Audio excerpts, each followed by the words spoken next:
Itong halamang ito mga kabayan ay isa ding lucky plant.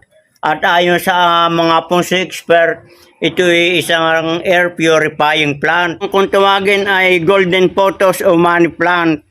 At itong kanyang varieties, tingnan ninyo, napakalapad ga ng kanyang mga dahon. Ayan ho, yan tawag diyan ay giant pothos. Yan, kita ganin nyo.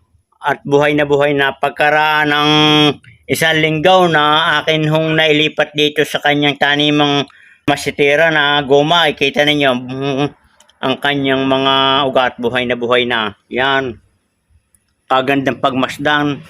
At ito naman isang kadais na ito naman yung money plant din, golden pothos kung tawagin. Ay ang kanyang variety dito mga kabayan ay ang tawag diyan ay marble pothos. Dahil maputi-puti, tingnan ninyo, para baga siyang nakakahawig ng marble.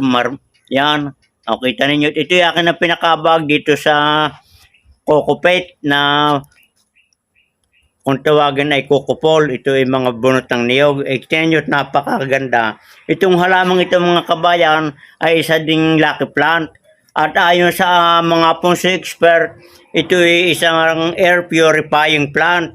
Ito ay naglilinis ng hangin sa loob at labas ng ating tahanan. At ito ay nakapagbibigay ng good charm, good fortune. Yan, kita ninyo, napakalapad. Yan. At doon sa mga hindi pa nakakaalam ng halamang ito, yan, tingnan ninyo, yan ang giant pothos. At ito naman yung marble pothos, magkaiba sila, maliliit ito, yan. So yun mga kabayan, sana'y kayo'y nagalak at may natutunan sa pangalan ng halamang ito. Magandang araw sa inyong lahat kabayan.